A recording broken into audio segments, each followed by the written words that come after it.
السلام عليكم ورحمة الله وبركاته، ازيكم عاملين ايه؟ يا رب تكونوا بألف خير. النهارده معانا فيديو جديد. الفيديو ده هيخليكي تخزني كل كمية ورق العنب ده بره التلاجة. الناس اللي كانت بتقول ما عنديش مكان في الفريزر والفريزر هياخد ايه ولا ايه، وفي حاجات بيبقى لها اولويات في التخزين، فلا خلاص هتخزني كل كمية ورق العنب اللي انت عايزاها وبره التلاجة كمان. مفيش عندك اي حاجة دلوقتي هتاكليه طول السنة، واحسن من اللي بتحطيه في الفريزر كمان بنفس طريقة الشركات. وهقولك على كل التكات والحركات اللي تخليه يطلع معاكي زي بتاع الشركات ويفضل بره على الرخامه كده ما يحصلوش اي حاجه. بس زي ما انتم عارفين ومتعودين، لايك وشير واشتراك في القناه لو انتم مش مشتركين، وتفعلوا زر الجرس عشان يوصلكوا كل جديد بعد كده. تعالوا معايا نشوف هنعمل ايه. عندي هنا كميه من ورق العنب، الكميه اللي انت تحبيها اللي هتخزنيها. طبعا بنختار الورقه بتاعتنا تكون خضراء وطريه، ما تكونش ناشفه كده واللي هي بتخرفش معاكي كده، لا تكون طريه وناعمه، ويكون لونها اخضر وحلو. احنا زي ما احنا شايفين كده، انا ما عملتش فيه اي حاجه غير ان انا قطفته بس كده، قمعته، شلت العود بتاعه ده ورصيته كويس. وبعد كده بنغسله في ميه، بس شايفين الميه بتاعته عامله ازاي. انا بقى هشيل واغسل مره واتنين وتلاته لحد ما الميه تنضف معايا واحطه يصفي خالص. طبعا الشركات ما بتعملش الكلام ده خالص يا جماعه، الشركات على طول من غير غسيل ولا اي حاجه، بناخده بميته بترابه كده وعادي تمام. احنا بقى غسلناه وحطينا فيه معلقتين خل في الاخر كده عشان نبقى ضامنين ان الورقه بتاعتنا نظيفه خالص، وحطيناه يصفي. بعد ما صفى معايا نيجي بقى للخطوه المهمه، خطوه بقى الشركات اللي هتخليكي ما تشتريش اي حاجه من بره تاني.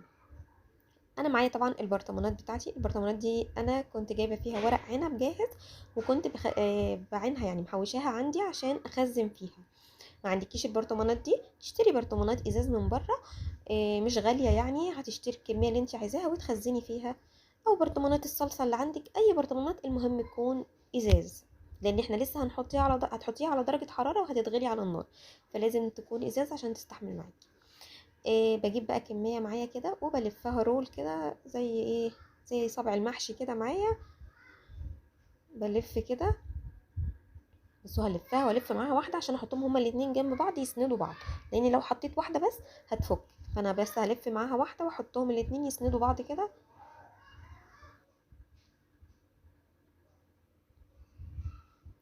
نلفها كده بالشكل ده وبحطهم الاتنين جنب بعض، وبكمل بقى رص البرطمان بتاعي بنفس الشكل كده. انتي بقى عليك الحريه تحطي الكميه اللي انتي حابه تستخدميها في البرطمان. بصوا، ادخلها كده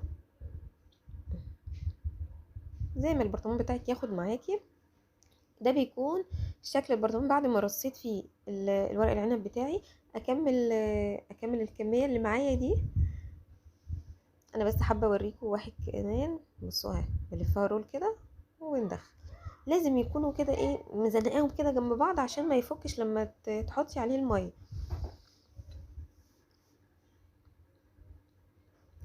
انا هامله كل البرطمانات بقى اللي معايا. البرطمانات بتاعتي دي انا غسلاها كويس، غسلينها بميه سخنه ودخلناها الفرن تتعقم، يعني رصيتها في الفرن كده تتعقم وتنشف على درجه الحراره بتاعه الفرن. ده بيكون بقى ايه، كل الكميه اللي معايا. انا خلاص رصيت، انا لسه عندي برطمانات تانية بس انا دي كميه ورق العنب يعني اللي انا عملتها. طبعا بقى الخطوه المهمه، المحلول النقع اللي ننقع فيه الورق العنب بتاعنا. عندي كده حله فيها ميه بتغلي، الميه دي حوالي 2 لتر ميه. هتاخد معايا 4 معالق كبار من السكر، وكوبايه ونص كده من الخل، ومعلقه كبيره من الملح. معلقتين كبار من الملح، يعني اللتر الميه بياخد معلقه، لتر الميه بياخد معلقه ملح، معلقتين سكر، كوبايه الا ربع، من نص كوبايه لكوبايه الا ربع من الخل. ونديله عصره ليمونه كده. في ناس بتقولك ممكن تحطي ملح ليمون، بس انا ما بفضلش، انا بفضل كل حاجه تكون طبيعي عشان ما ادخلش اي حاجه خارجيه كده من بره يبقى لها تاثير على الصحه. خلينا في الليمون، الليمون موجود على طول وبرده بيكون المزازه بتاعته حلوه. دي طريقه الشركات، هنعمله بنفس الطريقه دي كده الشركات. لو حابه بقى تعملي زي السوريين بقى، السوريين بيحطوا المحلول ده كده وبيحطوا فيه دبس رمان، وبيقفلوا وش البرطمان بزيت زيتون.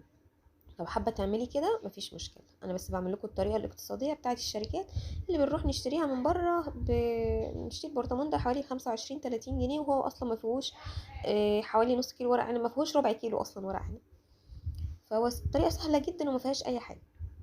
انا هنا بقى عندي، شايفين السداده دي؟ هي كانت جايه مع البرطمان اصلا، انا كنت شارياه وكان حاطينها على وش ورق العنب كده، فكنت بعيني البرطمان بالسداده بتاعته دي بالحاجز ده. اللي لو انت بقى ما عندكيش وهتجيبي، هنعمل ايه؟ ازاي نعمل حاجز بقى للورق العنب عشان ما يطلعش على وش الميه كده زي ما احنا شايفين في البرطمان ده كده؟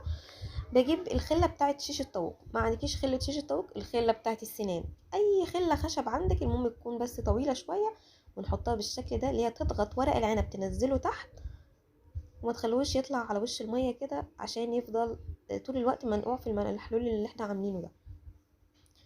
دي الطريقتين معاكي. عندك بقى السدادات دي تمام، عندك الخله بتاع الشيش طاووق تمام، مفيش حاجه هتقول لا معانا، مفيش حاجه هتقف. خلصنا كل الكميه معانا. بقلب بقى البرطمانات على وشها كده، وبسيبها معايا كده لحد ما بنكون حاطين ميه على النار بتغلي. اول ما الميه بتغلي معايا ببتدي اوقف فيها البرطمانات بتاعتي دي، واسيبها كل برطمان ياخد حوالي 3 دقايق كده. بعرف منين ان هو وصل لمرحله خلاص ان انا اطلعه من الحله؟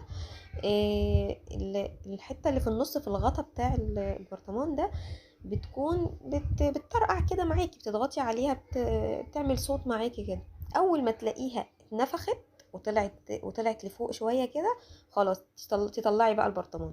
كده وصل لمرحله ان دخله كميه هواء، ضغط هواء جامد فيه، قفل البرطمان بطريقه محكمه جدا معاكي، ما ينفعش يتفتح. بصوا انا كده خلاص طلعته، لسه مطلعاه من الميه. بصوا دي الحته اللي انا بقول لكم عليها، اتنفخت ورفعت لفوق كده. انت دلوقتي هو لسه سخن، انت لو حاولتي تفتحيه ممكن يفتح معاكي سنه. امتى بقى؟ اقوم رايحه مغطياه، قلباه بقى على الغطا بتاعه كده، وسايباه لما يبرد خالص، ان شاء الله تسيبيه لتاني يوم. هتيجي بقى تبصي عليها هتلاقيها جامده حجر جدا، مش هتنزل ولا هتطلع معاكي كده زي ما كنت بتضغطي عليها. كده يبقى انت وصلتي لمرحله تمام. بس هو لسه طالع من الحله سخن، بقلبه كده على الغطا بتاعه واسيبه يبرد بقى على الوضع ده. حاولي بقى انك تفتحي فيه بعد ما يبرد، استحاله يتفتح معاكي، هيبقى زي ما يكون جاي متبرشم كده من الشركه. الطريقه دي هي الطريقه الصح، اللي ما تخلوش يدخل له هوا، ما تخلوهوش يبوظ معاكي ولا يتهري ولا يحصل له اي حاجه. كده تمام، خلصنا كل الكميه كده. بقى احنا تاني يوم البرطمانات بتاعتنا بردت. شكلهم عامل ازاي؟ زي بتاع الشركات بالظبط، صدقوني بالظبط، يعني حاجه كده ببلاش زي ما بيقولوا. خزنتي الكميه اللي انت عايزاها وحطيتيها بره التلاجة، هتخلصي بقى وترصهم كده في كرتونه او اي حاجه، وتحطهم في اي ضلفه عندك من دول في المطبخ، او على الرخامه كده هتسيبيهم. بصوا هي هنا منفوخه خالص، ولا بتطلع ولا بتنزل ولا تعرفي تضغطي عليها. حاولت افتحه، بصوا والله اقسم بالله بحاول افتح فيه جامد جدا، ما بيجيش معايا خالص، ما بيفتحش خالص. لازم بقى بسكينه كده وتديله تكه يفتح معاكي. اتمنى ان شاء الله ان الطريقه تكون عجبتكم وتستفادوا منها، وتنسوناش من اللايك والشير واشتراك في القناه، والسلام.